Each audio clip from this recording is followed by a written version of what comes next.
Ibu Dr. Siti Nikmatin ini sudah banyak prestasi, ya, inovasi yang gemilang kaitannya hubungan dengan kelapa sawit, ya. Tentu kita perlu kupas seperti apa barang itu, ya, bagaimana kita bisa mengadopsi, melakukan mereplikasi, bahkan tadi untuk terus menghilirisasi, ya, terutama limbah-limbah yang ada sehingga memberikan kebermanfaatan, ya. Eh, Kami persilahkan kepada eh, panitia untuk menyampaikan CV. Apa sudah disiapkan?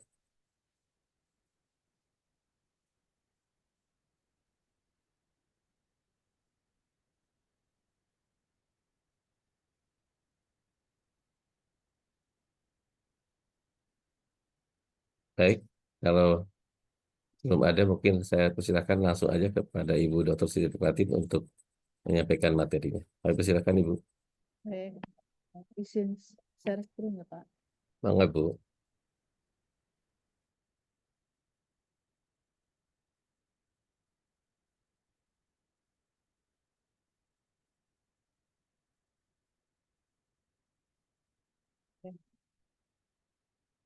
Bismillahirrahmanirrahim. Assalamualaikum warahmatullahi wabarakatuh. Alhamdulillah, Rabbil Alamin, wassalatu wassalamu ala asrofil anbiya'i wal mursalin, wa ala alihi wa sahbihi ajma'in, amma ba'du. Terima kasih untuk Pak Sony, DKM Masjid Al-Huriyah atas undangannya untuk menjadi narasumber di pagi hari ini. Yang saya hormati Ketua DKM Masjid, Profesor Dr. Abdul Munif, Bapak Ibu dosen, dan teman-teman mahasiswa yang hadir pada Inspirasi Ramadan Inovator Muslim pada pagi hari ini. Izin pada kesempatan pagi ini saya akan menyampaikan topik kelapa sawit dan inovasi biomaterial, di mana ini adalah linear dengan apa yang sedang saya teliti dan fokus penelitian selama berkarir di IPB. Mengawali dengan Quran Surat Al-Hijr ayat 19-20. Wal ardo madadnaha wa alqoina fiha rawasiya wa ambatna fiha min kulli syai'in mawzun wa ja'alna lakum fiha ma'ayisa wa malastum lahu birosikin. Dan kami telah menggambarkan bumi dan menjadikan padanya gunung-gunung, dan kami tumbuhkan padanya segala sesuatu menurut ukuran. Dan kami telah menjadikan untukmu di bumi keperluan-keperluan hidup. Dan kami menciptakan pula makhluk-makhluk yang kamu sekali-sekali bukan pemberi rezeki padanya. Ayat ini menggambarkan bahwa Allah telah memberikan karunia rezeki pada negara Indonesia ini atas kekayaan sumber daya alam, khususnya adalah kelapa sawit. Jadi saat ini ya fakta menunjukkan bahwa produk domestik bruto Indonesia itu 4,5% dari kelapa sawit dan telah menyerap tenaga kerja kira-kira sekitar 16 juta. Saat ini sampai tahun 2024 produksi minyak sawit mencapai 58 juta ton yang ditargetkan pemerintah 60 juta ton. Dengan total luas lahan 16,38 juta hektar yang terdiri dari 53% perusahaan swasta, 6% perusahaan BUMN, dan 41% adalah petani swadaya. Pastinya perkebunan kelapa sawit ini memiliki sisi positif dan memiliki sisi negatif. Dari ujung atas sampai bawah, pohon kelapa sawit ini membawa manfaat untuk negara ini. Budidaya perkebunannya, kemudian panennya dalam bentuk tandan buah segar, kemudian olahannya menjadi GPO, PKO, kemudian diproses lebih lanjut sampai menjadi minyak goreng dan turunannya yang saat ini kita rasakan sehari-hari dari bangun tidur sampai tidur kembali. Kelapa sawit itu hadir di sekeliling kita untuk yang menyadari akan itu, gitu ya. Di sisi lain ada sisi negatif, kontroversi, kampanye negatif dari kelapa sawit. Nah, sisi negatif inilah yang Allah meminta kita untuk mempelajari, meneliti, menyelesaikan masalah, begitu ya. Karena memang sejatinya ya kita dihadirkan di dunia ini untuk membaca, berpikir, menjadi orang-orang yang bermanfaat dan mensyukuri atas sisi positif yang Allah berikan atas perkebunan kelapa sawit ini, begitu. Kira-kira begitu. Eh, Kembali kepada kata-kata inovasi. Jadi inovasi ini menurut saya muncul karena adanya suatu interaksi. Kalau di fisika, jika tidak ada interaksi, nggak ada gaya. Ya, jadi atas interaksi kita dengan lingkungan, dengan alam semesta ini, dengan ciptaan Allah, maka akan melahirkan sebuah gaya dorong yang kuat untuk kita melakukan penelitian, menyelesaikan permasalahan yang ada khususnya di perkebunan kelapa sawit ini. Dengan adanya riset, maka secara otomatis kita akan membangun tim, ya, dari segala sisi, baik itu dengan dosen, mahasiswa, industri, stakeholder, dan lain-lain. Ya, jadi insight yang bisa saya berikan atas ini adalah interaksi kita dengan alam semesta ini harus kita bangun, harus kita rasakan, gitu. Sebagai contoh misalnya, saat kita mungkin di slide ini, saat kita misalnya untuk pembenihan menanam sesuatu gitu ya, nah itu kita mungkin menggunakan pot, menggunakan polybag. Nah, interaksi apa yang kita bangun dari sini? Kalau dari sisi saya, biasanya kalau saya berinteraksi begitu selalu bertanya-tanya, material ini terbuat dari apa? Ada permasalahan apa atas material ini? Gitu. Apa yang bisa saya teliti untuk ini? Gitu. Biasanya interaksi yang saya bangun seperti itu. Gitu. Seperti kalau misalnya barusan kemarin saya kunjungan ke Astra Otopat begitu ya. Di sana saya melihat bahwa gudang segitu luasnya, semuanya materialnya adalah impor, 100%. Nggak ada yang dari lokal.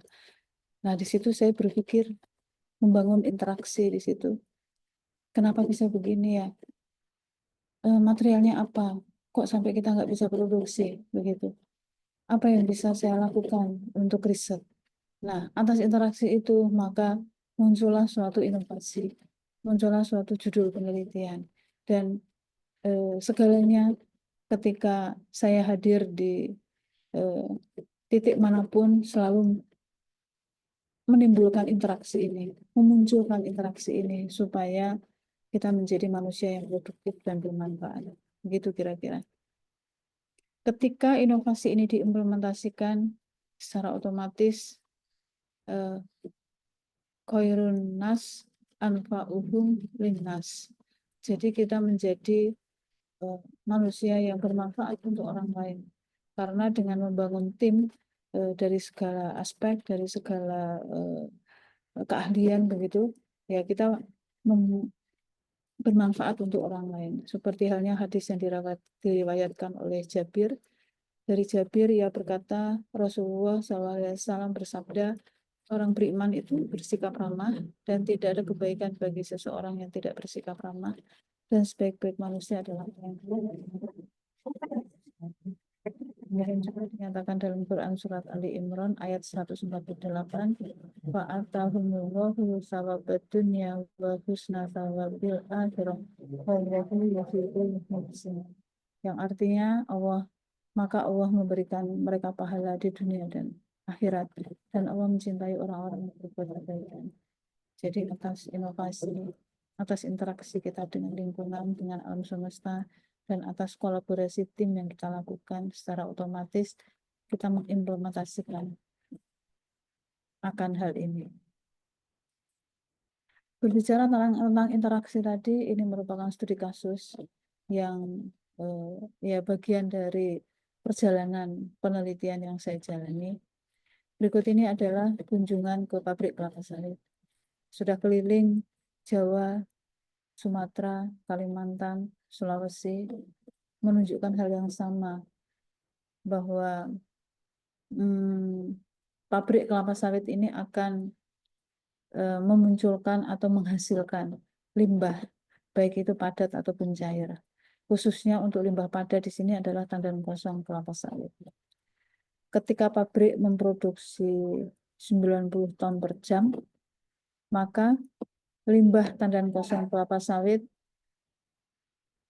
bernilai sama 1:1 dengan GPU-nya, atau 23% dari tandan buah segarnya.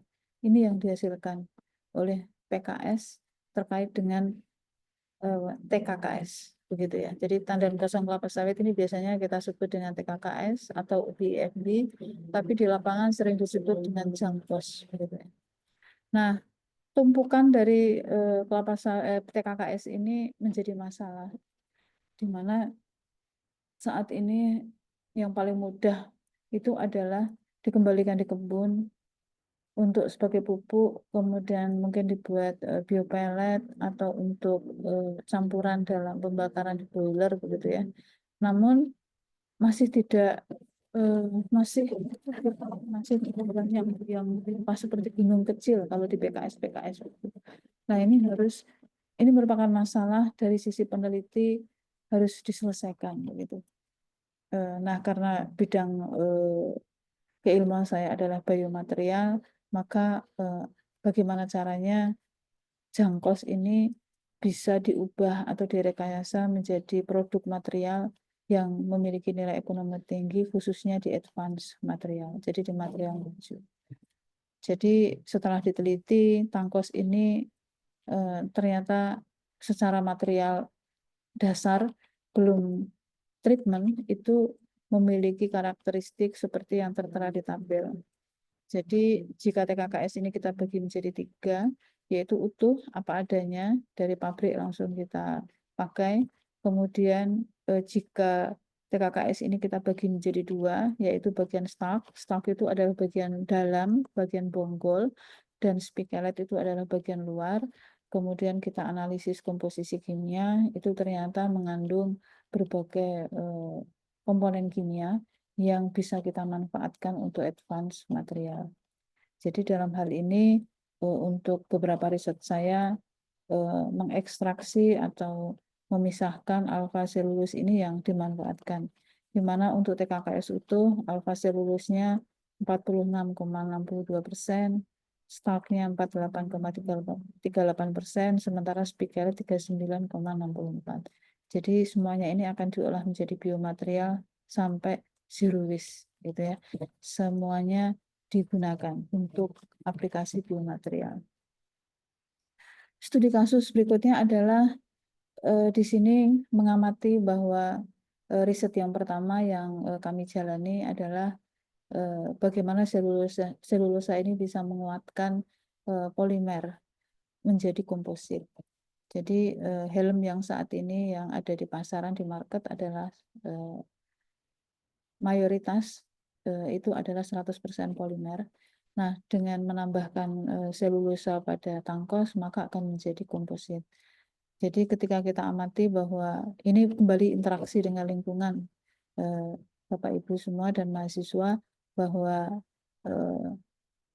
terjadi helm yang tidak bisa menyerap energi tumbukan sehingga berakibat fatal untuk pengendara sepeda motor. Fatal itu artinya berarti meninggal. Sementara itu di sisi yang lain untuk helm-helm yang memiliki kualitas bagus dan komposit itu lebih aman, gitu ya, seperti yang terjadi di olahraga MotoGP dan seterusnya. Oleh sebab itu, inovasi ini muncul untuk mengolah merekayasa tandan kosong kelapa sawit ini untuk menjadi berbagai macam ukuran, untuk menjadi advance material yang zero waste. Jadi diolah menjadi low fiber, short fiber, microfiber, nano material, begitu ya. Dan untuk helm ini kita gunakan yang mikro, gitu ya. Dan atas inovasi ini membuktikan bahwa green composite helmet berpenguat serat tandan kosong kelapa sawit yang merupakan komposit ini memiliki head injury criterion itu eh, lebih baik dari standar SNI yang diterapkan. Jadi maksimum pada SNI itu 3.000 untuk DOT 2.400, ASTM 1.000, dan inovasi ini sudah melampaui batasan SNI sehingga kemarin mendapatkan sertifikasi. Begitu. Untuk studi kasus yang kedua, pada penelitian ini atas kunjungan kita di industri tekstil. Jadi kemarin itu kita melakukan kunjungan di pabrik tekstil. Ya subhanallah, di situ ya fakta membuktikan bahwa bahan baku tekstil eh, itu ya 90% lebih itu adalah impor, gitu. Didatangkan dari negara-negara maju, Cina, Brasil, Amerika, begitu ya. Padahal kita kaya akan sumber daya alam. Mana kapas kita, gitu, yang dulu ada di burung Garuda, padi dan kapas, gitu ya. Mana kapas kita, gitu. Eh, Kok untuk urusan tekstil ini bahan baku itu adalah impor. Kita kemarin kunjungan ke Asia Pasifik Raya, SPV ya, ini yang di Purwokerto itu ya menunjukkan seperti itu, bahwa bahan baku pulp, selulosa itu adalah impor. Nah, di sini muncul suatu hasil interaksi, itu muncul suatu inovasi. Kenapa kita tidak bisa membuatnya? Kalau memang pohon kapas sudah nggak ada, sudah jauh berkurang, ya harus bisa dihasilkan dari sumber daya alam yang lain. Dan saya memilih untuk mengambil tandan kosong kelapa sawit karena keberlanjutannya, ketersediaannya itu melimpah yang bisa mencukupi kebutuhan akan manusia di Indonesia ini. Nah, oleh sebab itu lewat penelitian di 2021-2022 kemarin mengubah tandan kosong kelapa sawit ini menjadi bahan baku pulp, kemudian diputihkan dan menjadi kapas. Secara riset sudah selesai, optimum sudah didapatkan, tinggal bagaimana inovasi ini di scale up oleh industri dan digunakan. Yang kedua adalah tandan kosong kelapa sawit ini eh, dapat masuk ke area tekstil tapi pada skala UMKM. Kalau kapas ini kan skala industri. UMKM tidak bisa memproduksi karena investasinya terlalu besar. Tapi rasa untuk kebermanfaat inovasi ini untuk masyarakat bawah itu mendorong saya untuk menciptakan tekstil dari tangkos ini yang bisa langsung diaplikasikan oleh UMKM, yaitu eh, serat-serat panjang yang waste dari produksi helm itu bisa diwarnain dengan aneka macam warna, baik itu dengan pewarna alami apapun, akan menghasilkan suatu benang pilin, di mana benang pilin ini nanti akan bisa dibuat kain tenun, dan kain ini bisa digunakan untuk baju, sepatu, tas, fashion nantinya. Ya, tapi pada skala UMKM bisa dikerjakan karena investasinya murah. Jadi atas interaksi saya dengan lingkungan bisa menghasilkan dua inovasi pada skala industri dan bisa di scale up pula oleh skala UMKM. Nah, ini bagian dari upaya untuk menjadikan diri ini menjadi lebih bermanfaat begitu melalui keilmuan. Selanjutnya, ini fakta yang menarik juga ketika kita kunjungan di Pindad, kunjungan di TNI Angkatan Darat, Brimob, Kostrad, Pusdiksi ya yang sudah dilakukan. Interaksi ini menghasilkan bahwa kebutuhan bahan, alat, untuk pertahanan negara ini juga disupport luar biasa oleh impor, gitu ya.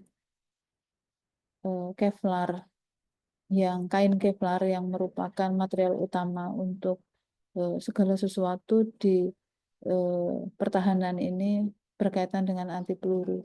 Itu juga 100% adalah impor. Nah, ini juga memunculkan suatu gagasan, suatu inovasi, bagaimana kita bisa menciptakan kain Kevlar ini. Mungkin tidak bisa 100% dari sawit, tapi setidak-tidaknya saya bisa membuat kain Kevlar ini 1:1 terhadap sintetisnya. Jadi TKKS-nya 50%, benang Kevlarnya adalah 50%. Jadi 50-50, 50 dan 50, 1:1.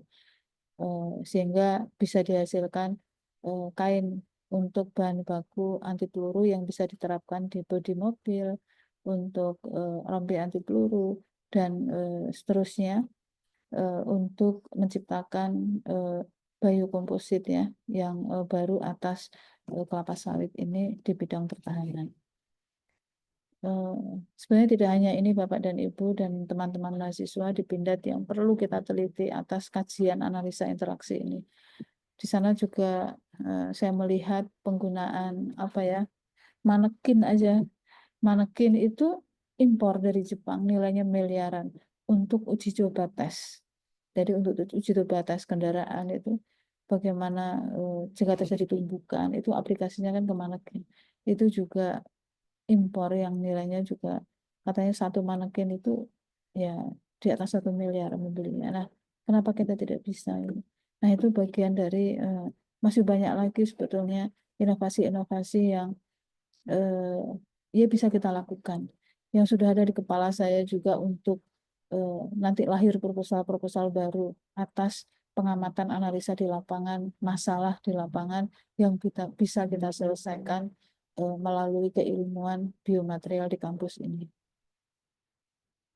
Inovasi berikutnya adalah eh, atas kelapa sawit untuk yang serat-serat pendek. Jadi kalau serat panjang tadi digunakan untuk tekstil, untuk yang serat pendek ini digunakan untuk kain tekstil non woven, begitu ya.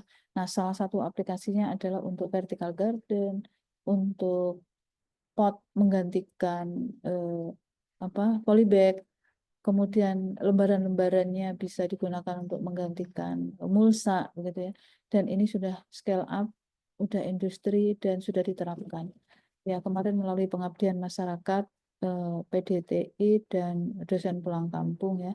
Jadi ada 2 pengabdian masyarakat di tahun 2020 kemarin ini di desa bahwa serat pendek dari tandan kosong kelapa sawit ini bisa kita susun non-woven dan bisa eh, mereka produksi sendiri secara mandiri untuk mencukupi kebutuhan desa, tidak usah membeli material dari plastik, begitu. Nah, ini kemarin sudah kita delivery teknologinya ke kelompok tani di Kabupaten Bogor dan di Kabupaten Bojonegoro untuk bisa memanfaatkan limbah di sekeliling mereka dan menghasilkan suatu material yang bermanfaat untuk supporting pertanian. Ini adalah bagian upaya ya dari keilmuan yang dimiliki untuk bisa sharing ke masyarakat, bisa diterapkan, bisa di scale up, bisa diproduksi untuk kebutuhan, mencukupi kebutuhan mereka dan efisiensi terhadap pembelanjaan bahan akan pertanian.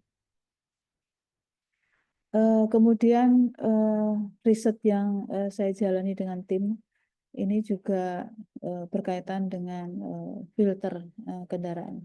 Di awal tadi sudah saya ceritakan bahwa saat kami berkunjung ke PT Astra Autopart, sejauh mata memandang gudangnya itu 100% Bapak dan Ibu, itu adalah impor. Tidak ada material yang dia beli di domestik karena memang kita tidak mampu, nggak ada yang memproduksi. Kita kunjungan kedua ke PT Rekadaya sama. Jadi perekatnya itu juga impor 100%. Saya tanya, kenapa nggak beli yang di lokal? Nggak ada jawabannya. Jadi ternyata di PT Rekadaya itu setiap hari kebutuhan itu tonase akan perekat low melt polyester itu juga impor. Nah, ini sudah ada di kepala saya juga. Kenapa kok tidak bisa membuat? Nanti lain waktu akan saya tulis dalam proposal untuk eh, menginisiasi, mengawali untuk bisa menghasilkan perekat sesuai dengan kebutuhan otomotif. Begitu. Jadi di sini eh, penelitian yang sekarang ongoing sedang saya lakukan adalah menghasilkan filter udara AC dan mobil pada kendaraan roda 4 dengan bahan baku tandan kosong kelapa sawit. Jadi TKKS dalam ukuran short fiber, mikropartikel, dan nanokristalin selulus, 3 material itu yang akan digunakan sebagai bahan baku filter ini. Mudah-mudahan nanti akan menghasilkan hasil di industri otomotif. Di atas inovasi-inovasi yang dihasilkan ini hanya studi kasus yang ada. Berikutnya saya ingin sedikit untuk mengurai terkait dengan entrepreneur, wirausaha yang merupakan anjuran dalam Al-Quran. Salah satu pintu-pintu rezeki yang bisa kita lakukan adalah salah satunya adalah perdagangan. Rasulullah juga sudah mencontohkan akan hal itu. Jadi memang Al-Quran secara khusus tidak memerintahkan untuk berwirausaha, namun memberikan pedoman untuk menjalani kehidupan yang bermanfaat, bertanggung jawab, untuk berpikir cerdas dalam kegiatan ekonomi. Jadi setelah kita berinteraksi dengan lingkungan, setelah kita menemukan ide, berinovasi, riset, menghasilkan suatu prototipe, model, karya, atas inovasi tersebut, tidak berhenti sampai di situ, tapi bagaimana kita bisa berpikir cerdas akan ekonomi, kegiatan ekonomi atas hasil riset yang kita lakukan. Itu yang saya lakukan saat ini. Berwirausaha ini dapat mendorong untuk membuka pasar baru, membantu orang lain, serta membuka lapangan pekerjaan. Dan ini kenapa saya bilang begitu ya, karena saya menjalani dan saya membuktikannya, begitu Bapak dan Ibu. Jadi atas hasil riset yang saya capai, kemudian di scale up, saya terlibat dalam R&D-nya, saya terlibat dalam konsultan ahlinya, dan di sini nyata akan membuka pasar baru di advance material berbasis kelapa sawit, membantu orang lain, ini yang penting ya. Jadi membuka lapangan pekerjaan. Saat ini di UMKM yang saya bina, PT Interstisi Material Data Space dan PT Interstisi Material Maju dan PT Material Data Space, dari dua tenan dari IPB, di mana saya terlibat untuk membentuk dan sampai dengan saat ini terlibat sebagai konsultan ahli, itu sudah memiliki 8 karyawan tetap dan masyarakat di sekeliling workshop yang ikut mencari pekerjaan, mendatangkan penghasilan atas UMKM yang dibentuk ini. Hal ini linear dengan Quran Surat Al-Jumu'ah ayat 10 yang mengatakan bahwa apabila telah ditunaikan sholat, maka bertebaranlah kamu di muka bumi dan carilah karunia Allah, dan ingatlah Allah sebanyak-banyaknya ya, supaya kamu itu beruntung. Ya, di sini mengandung makna yang luas bahwa landasan untuk menyeimbangkan ibadah, hubungan kita dengan Allah, hubungan kita dengan sosial, dengan lingkungan, dengan manusia, itu dengan cara berpencar di muka bumi untuk mencari karunia Allah sesuai dengan skill dan profesi masing-masing. Tafsir Ibnu Katsir jilid 9 halaman 259. Jadi jelas di sini bahwa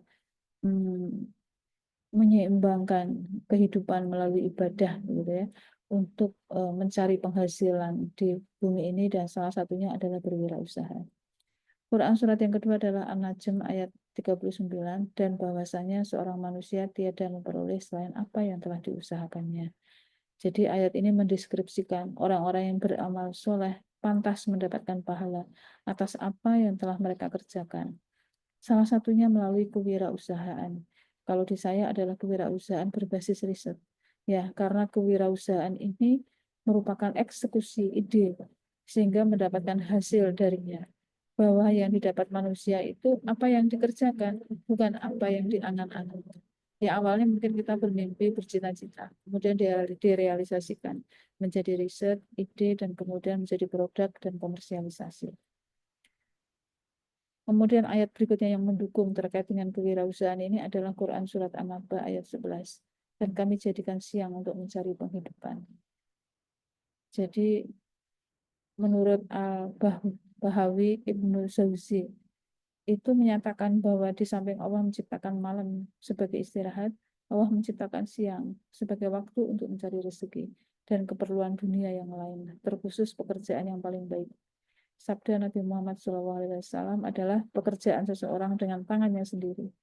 Ya, jadi kemudian ayat yang terakhir Quran Surat An-Nisa ayat 29 memberikan penjelasan tentang jual beli yang tidak hanya menguntungkan tapi juga membawa keberkahan.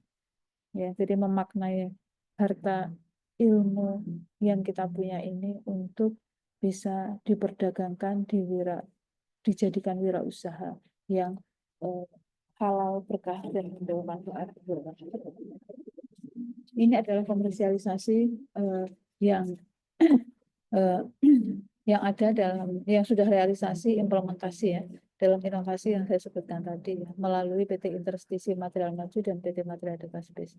Dua perusahaan ini adalah perusahaan kecil UMKM yang dirintis, yang saya rintis untuk dibangun, dibentuk untuk men-scale up hasil penelitian ini pada skala UMKM supaya membawa dampak yang lebih bermanfaat untuk sekeliling. Khususnya ya kantornya kan ada di belakang kampus IPB Dharma, jadi membantu masyarakat di lingkungan kampus ini secara otomatis. Jadi bagaimana TKKS itu bisa diakses, bisa dijual dalam bentuk ukuran. Jadi di kedua perusahaan ini menyiapkan TKKS dalam bentuk long fiber, short fiber, microparticle sampai pada ukuran nano. Kemudian dari memilahkan menjadi ukuran ini maka muncul lahir produk-produk material yang menggunakan material ini hingga zero waste gitu. Jadi kalau long fiber ya tadi digunakan untuk membuat kain, kain bisa digunakan untuk membuat sepatu, tas, baju gitu ya. Yang short fiber digunakan untuk kain non woven yang digunakan untuk reklamasi tambang, untuk konstruksi sipil, juga bisa digunakan untuk fashion, untuk pertanian tadi yang sudah diuraikan. Kemudian microfiber ini digunakan untuk helm ya. Kemudian untuk yang NCC nano crystalline ceramic ini juga kita pakai untuk menyiapkan filament 3D printing. Jadi untuk 3D ini ya materialnya 100% polimer PP PLA ya yang berupa filamen. Nah, sekarang kita buat komposit dengan mencampurkan nanokristalin ceramic. Limbah padat berikutnya yang sudah kita teliti, sudah kita delivery ke kelompok tani dan sudah kita jual juga lidi sawit. Jadi lidi sawit ini menghasilkan berbagai industri kreatif ya pada skala desa. Jadi ibu-ibu di sekitar perkebunan sawit memanfaatkan lidi ini untuk membuat piring, membuat kerajinan dan seterusnya. Nah ini juga kemarin teknik. Masih ada waktu nggak Mas? Masih Bu, masih. Monggo. Ada waktu Pak Sony, ini ada video sedikit bagian dari komersialisasi terakhir yang kita lakukan untuk mengupayakan produk ini bisa dikenal banyak masyarakat. Ini ada 1 menit.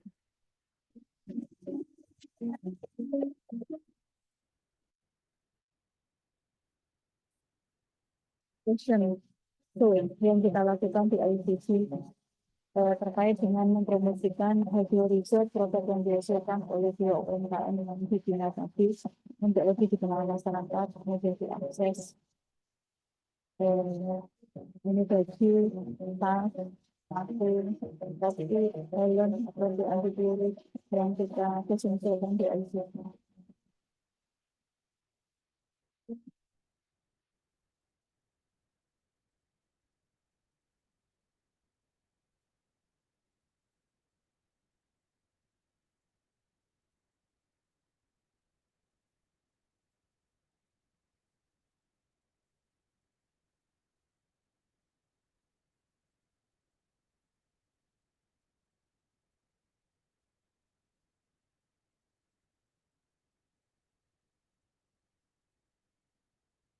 Jadi topi yang digunakan ini topi green composite dari sana.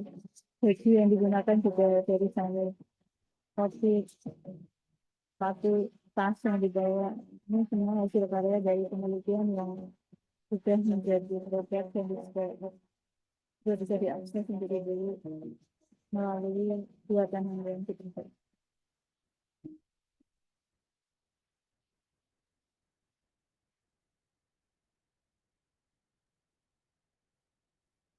Kira-kira begitu Pak Sony dan teman-teman atas eh, topik yang eh, diamanahkan kepada saya untuk disampaikan di pagi hari ini. Semoga bermanfaat, menjadi motivasi untuk teman-teman mahasiswa dan kita semua untuk selalu membawa inspirasi, selalu membawa manfaat dan atas keilmuan yang kita memiliki, skill yang kita miliki. Gitu. Terima kasih. Assalamualaikum warahmatullahi wabarakatuh.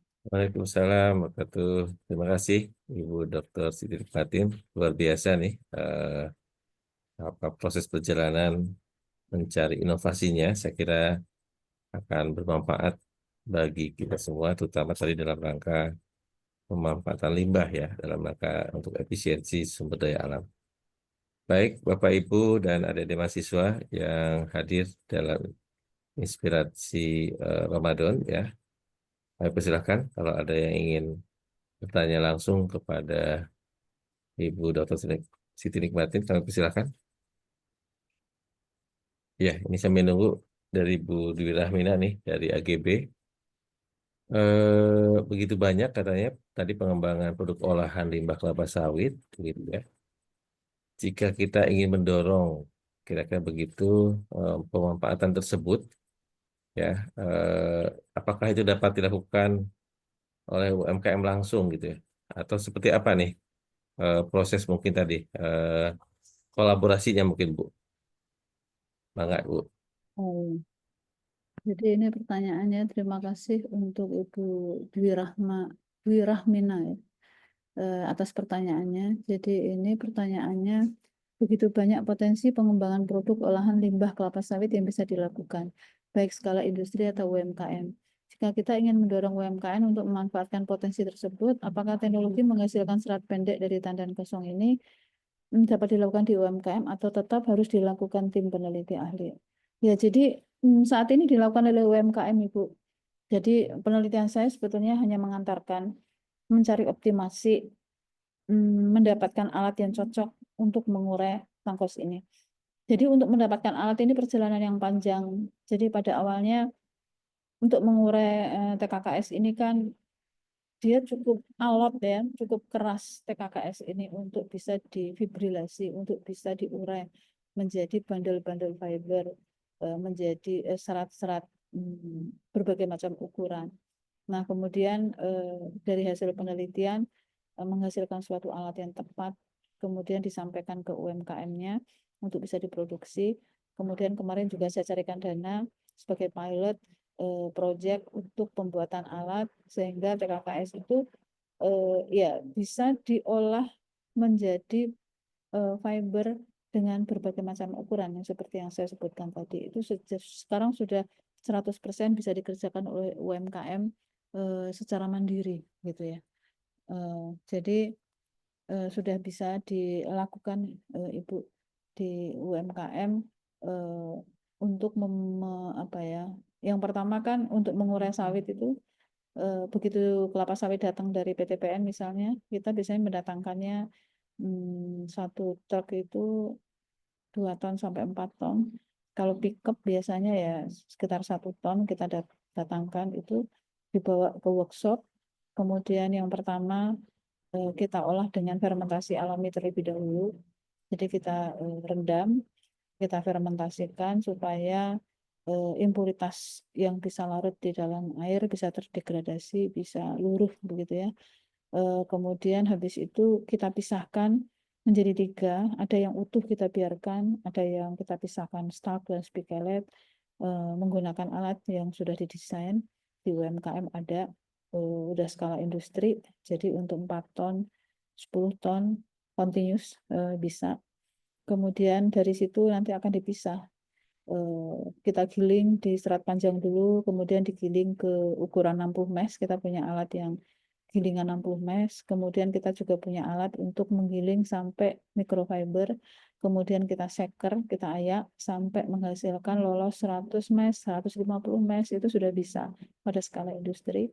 Kemudian dilanjutkan untuk kalau mau produksi nano NCC kita juga sudah bisa, tapi masih beberapa alat masih kerjasama dengan BRIN begitu. Dan itu semua dilakukan di workshop di PT IMM dan PT MBS. Kira-kira begitu, Pak Sony. Baik, jadi kalau mau ikut apa namanya membeli atau reseller atau memasarkan, gimana nih Bu caranya Bu? Nah, Pak, nah, jadi saat ini itu apa ya, UI, BRIN itu riset-risetnya TKKS itu Bandung, ITB itu beli di kami gitu ya. Kalau mau ikut memasarkan ya bisa nanti tinggal berkoordinasi dengan CEO-nya. Jadi CEO-nya dari alumni mahasiswa kami di Fisika, kemudian sudah diinkubasi tenan melalui LKST, sudah mandiri dan bisa diajak kerjasama. Jadi nanti kalau memang mau jadi reseller atau mau membeli atau ingin memanfaatkan tangkos ini untuk segala tujuan, bisa berkoordinasi dengan si CEO-nya begitu.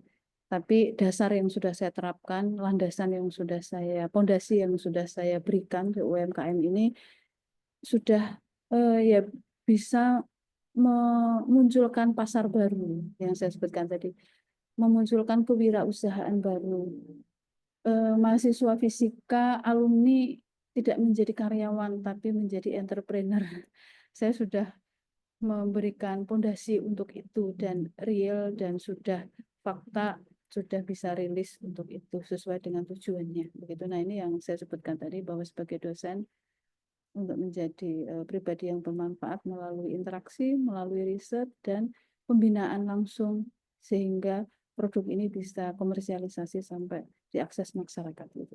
Ya, berarti kalau ada yang mau menindaklanjuti ya, baik itu tadi riset, kemudian macam-macam, tentu nanti berhubungan dengan LKST ya Bu ya, begitu ya Bu. Kita bisa dengan LKST, bisa langsung nanti saya kasih kontak HP-nya dari CEO-nya bisa. Oh ya baik, Karena baik. kita outwall Pak Sony. Kan Kenapa?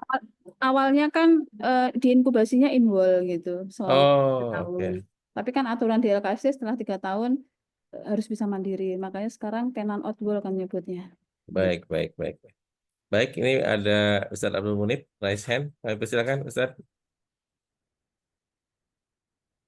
Assalamualaikum warahmatullahi wabarakatuh. Insyaallah. Ibu Dr. Nikmatin, terima kasih ini telah memberikan inspirasi yang luar biasa pagi ini untuk jamaah Al-Khuriyah di acara Ramadan ini. Iya Bu, saya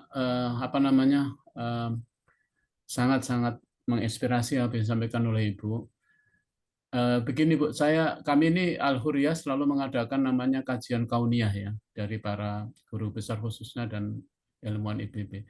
Nah ini yang dari Ibu ini yang menjawab selama ini yang harus kita lakukan setelah kajian kauniyah ini apa tindak lanjut? Nah, tindak lanjut dari kajian kauniyah ini adalah ya mini project, bahkan ini Ibu ini luar biasa sudah sampai ke produk ini Bu. Jadi ini menginspirasi sekali.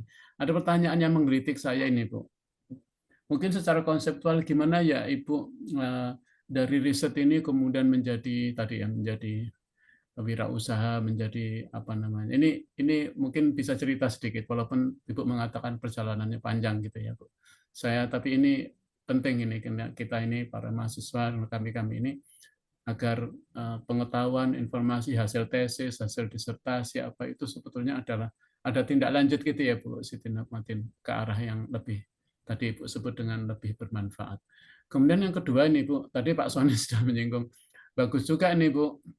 Kita Al-Huriyah Bu ingin juga bersama-sama nih Bu untuk menghidupkan dan untuk membesarkan moga-moga Bu apa yang telah Ibu rintis ini Bu. Jadi Pak Soni sudah nawarkan buat kerjasama atau apa namanya Bu. Siap ini Bu, saya sangat apa namanya inspirasi. Yang ketiga, apakah sudah ada Bu dari perusahaan besar yang ingin mengambil aset atau karya Ibu? Terima kasih. Monggo Ibu Siti. Terima kasih sekali Bu telah menginspirasi kita. Terima kasih Prof. Munif sudah mengundang saya di sini.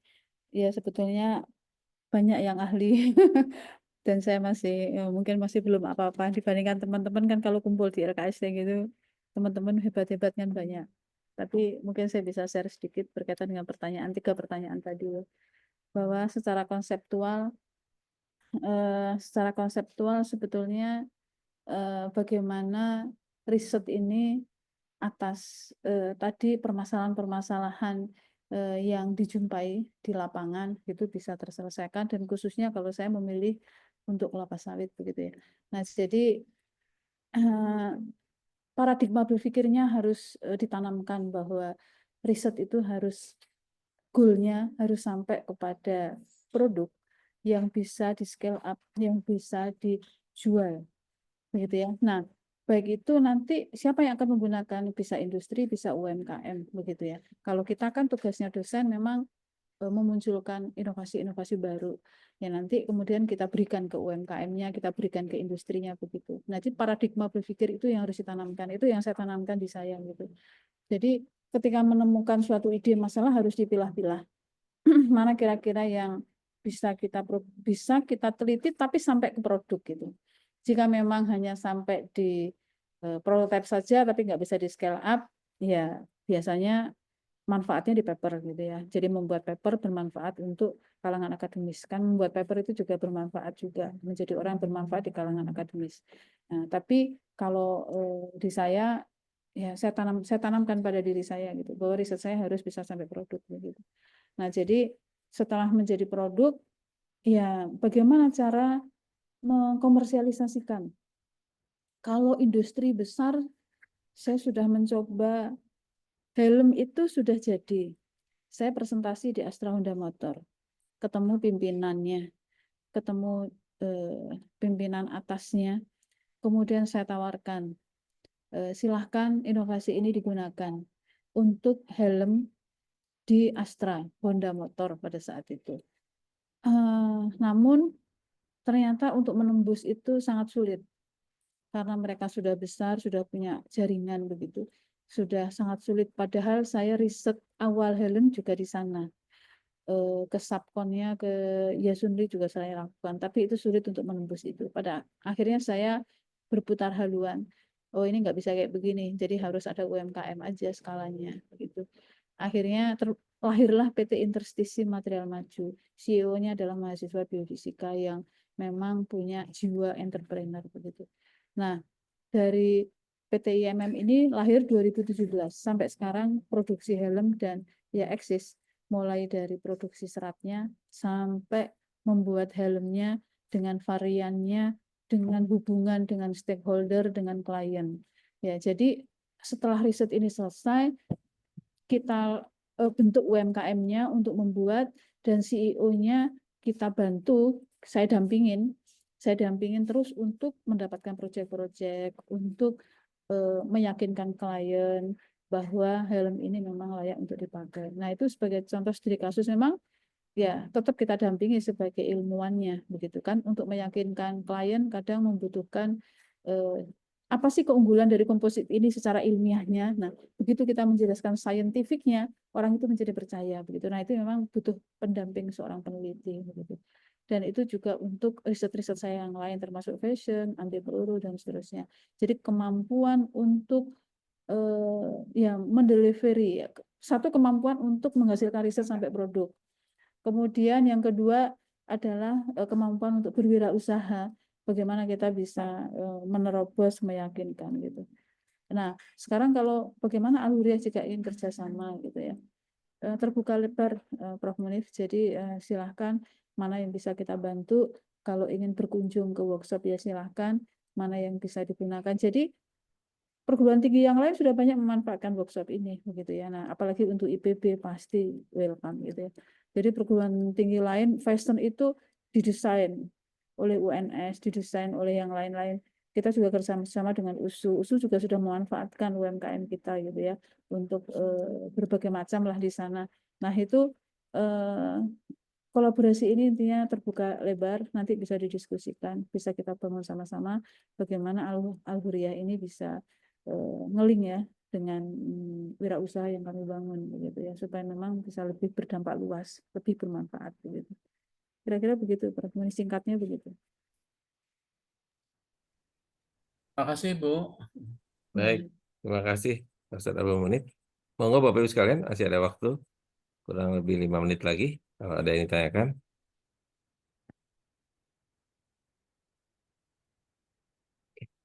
Ya, kalau tadi disampaikan gerai-gerai, kemudian Di chat banyak apa? pertanyaan, Pak Sony.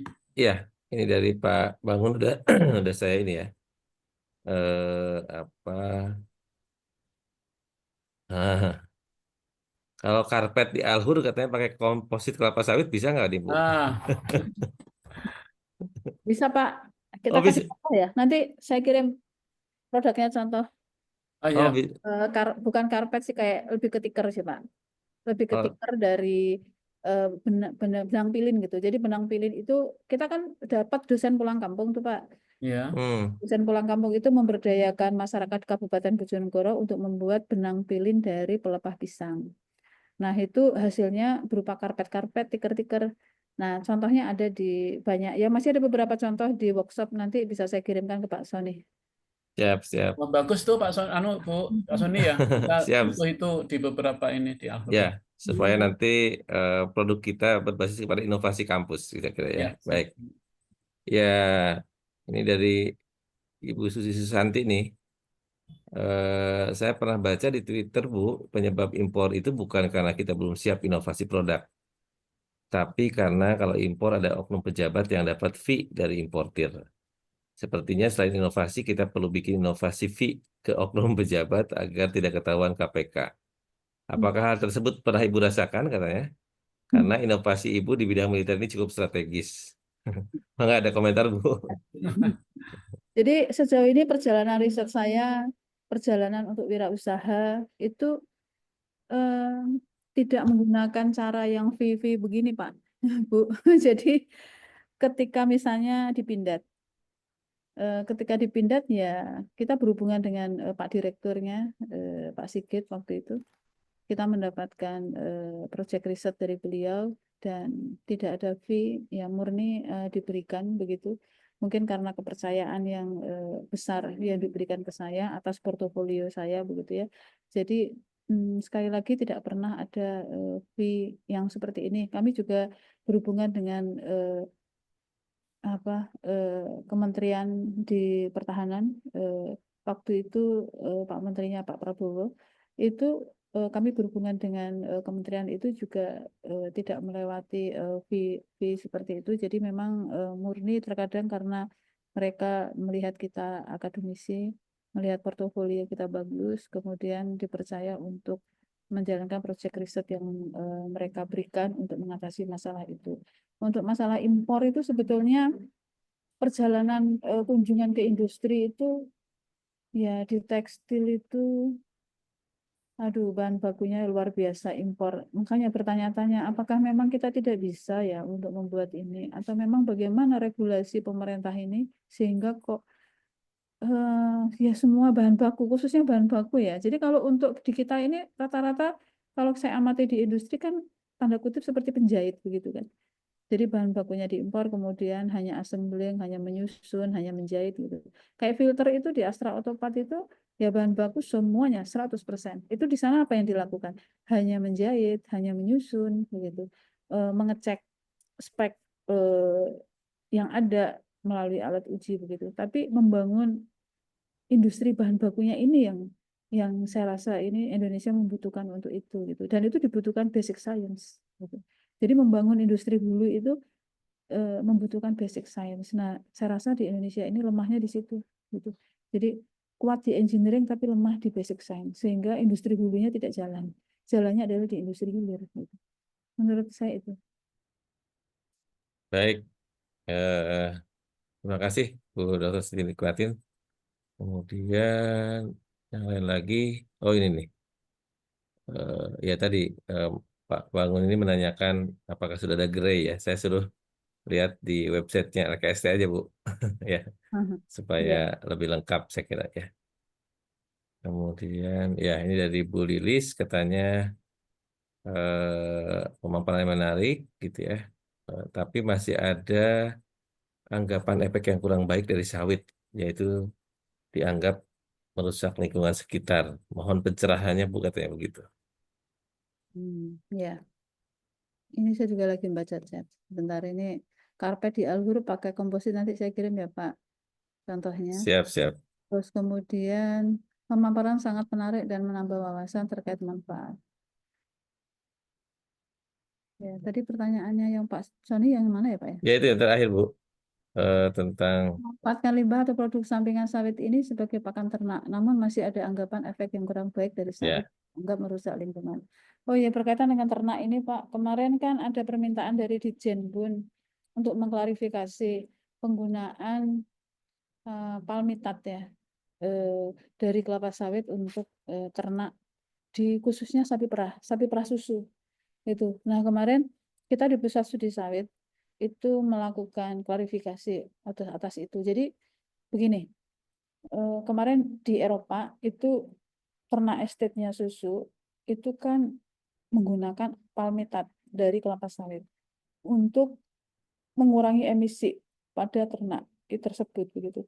Nah, karena ada kampanye negatif dari sawit bahwa penggunaan sawit ini adalah ya banyak membawa negatifnya lah bermacam-macam begitu, sehingga meminta klarifikasi kepada kita, bahkan ada statement ternak di sana harus palm free gitu ya, jadi tidak boleh mengandung kelapa sawit.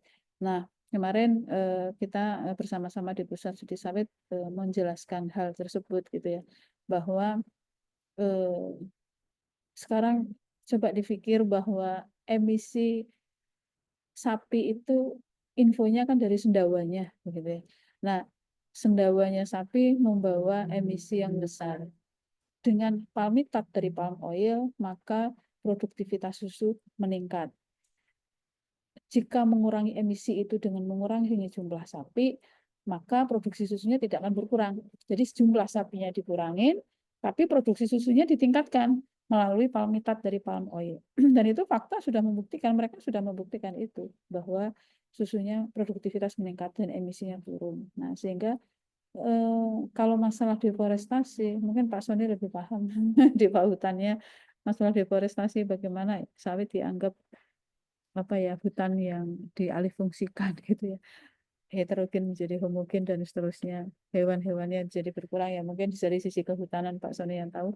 Nah, dari sisi hal itu tapi ya sawit dan produk turunannya gitu ya sampai ke level ternak ya, pakan ternak itu ya membawa sisi positif gitu ya. Ya, begitu yang pengalaman saya di Pusat Studi Sawit kemarin itu, yang palmitat itu cukup menarik. Saya punya ilmu baru juga itu, gitu, untuk meningkatkan produktivitas susu. baik. Terima kasih Bu Dr. Sri Martin. Mungkin eh, saya nanti akan hubungkan Ibu dengan kebetulan saya sedang menangani 500 desa di sekitar kelapa sawit begitu ya dengan Kementerian Desa Bu. Nah ini mungkin nanti inovasi-inovasi Ibu akan kita perkenalkan ke mereka ya sehingga pemanfaatan sumber daya alam bisa lebih efisien, lebih bermanfaat dan lebih meningkatkan kesejahteraan masyarakat. Saya kira ini menarik Bapak Ibu sekalian. Terima kasih sekali lagi karena waktu Ibu sudah pukul 7. Eh, Kami dari DKM Alhuria mengucapkan terima kasih sekali lagi atas kehadiran Ibu. Mudah-mudahan di sini para audiens yang hadir akan terus menindaklanjuti ya. Monggo bisa dicek di websitenya LKST IPB yang merupakan tenan-tenan inovator ya IPB untuk hilirisasinya. Ya, Eh, saya kira demikian Bapak Ibu sekalian. Mohon panitia menyiapkan link presensi ya di chat sehingga nanti teman-teman yang hadir bisa dapat sertifikat yang langsung terkirim ke email masing-masing. Terima kasih Bu Dr. Sri Martin atas waktunya. Mudah-mudahan inovasi-inovasi Ibu berkembang terus dan Ibu senantiasa diberikan kesehatan. Saya kembalikan ke MC. Assalamualaikum warahmatullahi wabarakatuh. Waalaikumsalam warahmatullahi wabarakatuh. Baik, terima kasih Pak Sony yang sudah memandu agenda dari kajian inspirasi pada pagi hari ini. Selanjutnya mungkin saya izin untuk mengambil alih panduan dari agenda pagi hari ini. Sekali lagi terima kasih kepada Ibu Siti Nikmatin yang sudah memberikan banyak ilmu, baik secara kauniyah maupun juga dari ayat-ayat Allah, sehingga kita bisa menjadikan itu sebagai sebuah inspirasi dan juga sebagai motivasi untuk terus dan terus mencari kebesaran Allah dan juga hal-hal yang bisa bermanfaat bagi sesama. Baik, mungkin selanjutnya kepada para peserta di reminder untuk bisa mengisi presensi yang telah diberikan di kolom chat. Kemudian selanjutnya adalah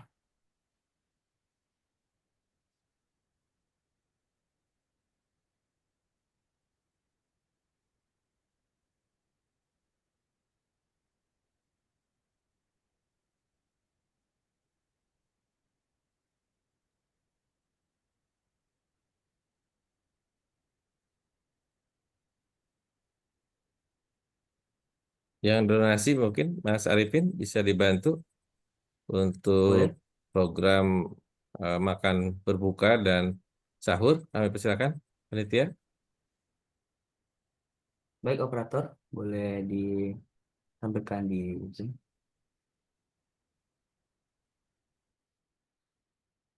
Baik, para hadirin semua, izin kembali menyampaikan untuk update donasi pada MBG dan MSG, yaitu makan berbuka bergizi gratis dan juga makan sahur bergizi gratis per tanggal 16 Maret 2025. Total yang terhimpun dari donasi yaitu sebesar Rp290.456.097 dan penggunaannya sebesar Rp309.300.000.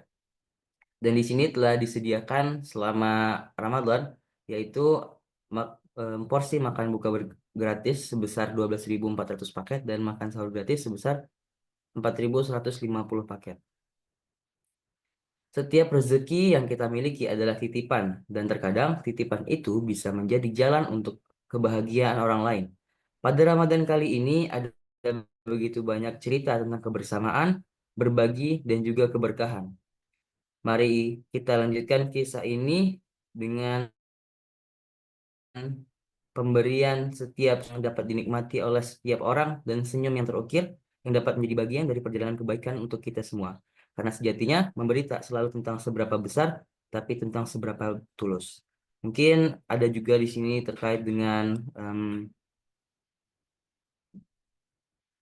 tujuan untuk berdonasi melalui Bank BSI dan juga Bank BNI. Mungkin selanjutnya ada penyampaian untuk agenda esok hari. Boleh panitia?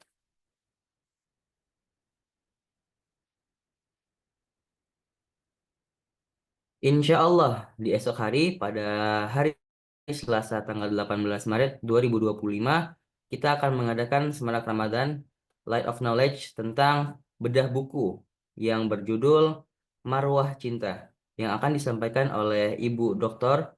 Tutut Handayani yang merupakan Chief of Mata Hati Consulting yang akan dilaksanakan pada pukul 05.45 hingga 07.00 waktu Indonesia Barat melalui Zoom meeting dengan link ipb.link/inspirasi strip Ramadan.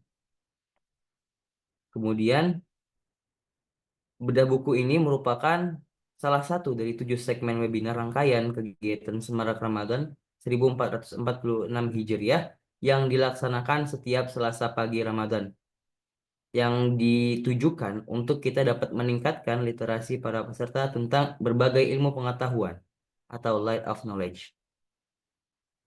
Mungkin cukup sekian terkait pengumuman.